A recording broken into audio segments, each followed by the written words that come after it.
I had a comment the other day saying that I should go into the Mount and Blade files for Bannerlord and the beta that I've actually got access to and see what there is to find. So I decided I would do that, not really expecting all that much.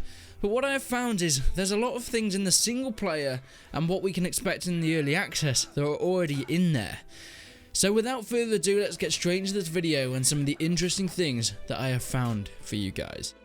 First off, something I wanted to mention is when you actually load up the beta for Mount & Blade 2 Bannerlord, it brings up the launcher as you would expect from Warband.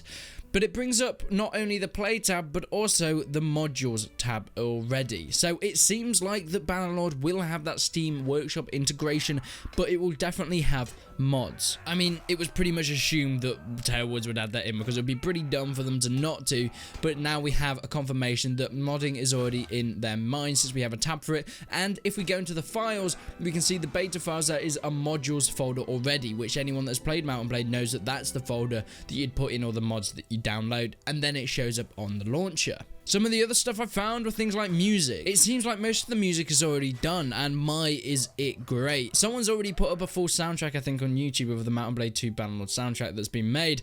But if you go into the files of Bannerlord's beta, you can see all the different types of music, the styles, and what they're used for. Of course, you have the main theme, which sounds a little bit like this.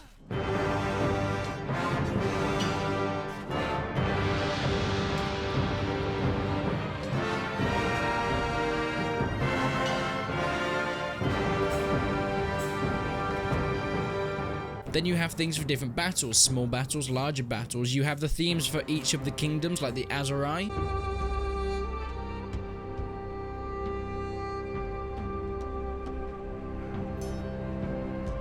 Or the Crusades.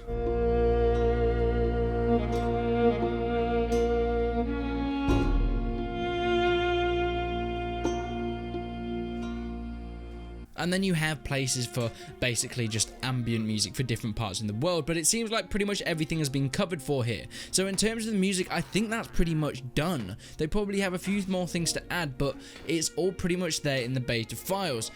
Now this next thing was something that I was so happy when I found it. It's something that we haven't really heard about for a while and was sort of brushed under the rug a little bit by Tailwoods. Back in the day, we had a trailer where it showed us this new replay mode that would be in Mount & Blade 2 Bannerlord, and it was one of the new features that I was most excited for. And no one really mentioned it. No one really said anything about it for years and years, and I was wondering if it's still in the game. But looking into the beta files in the icons, you can see, oh my god, yes, they have all the icons for the replay mode. You can see changing frames, you can see fast forwarding, rewinding, going to the start, and all sort of stuff. And the only thing I can think this could really be used for is a replay mode, being able to go into each individual frame, then going on and putting cameras in places, and you're able to create these cool little cinematics, which I can't wait to get my hands on. It will be perfect for making some awesome little battles as well.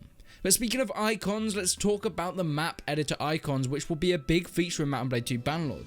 In Warband, you had an editor that you could go into, but it was quite complicated sorting out all the files, and it wasn't really optimized. You weren't really supposed to be able to do it. Just Mount & Blade players found a way around it in order to make some maps.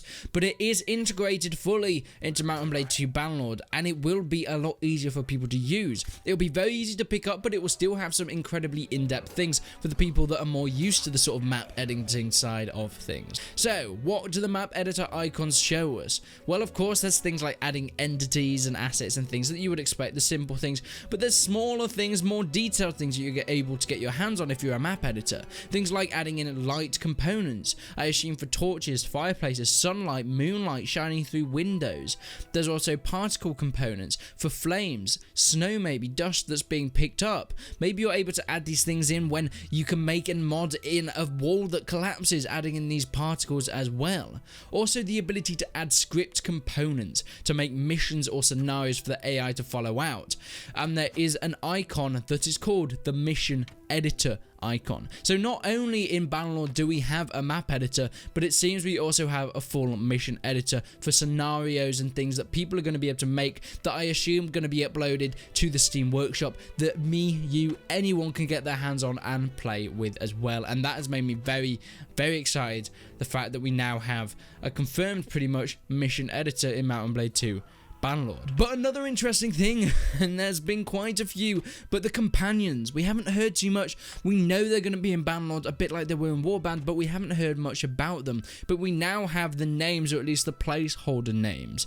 We have the Bandit, the Black, the Cow Thief, the Leopardess, the Long Knife, the Wanderer, and the Willowbank. Now, these are probably just stand-in names to throw off idiots like me rummaging through the files. I assume they'll actually have different names that they'll be called throughout the game that you're going to be able to pick up in taverns and around Calradia and through the maps.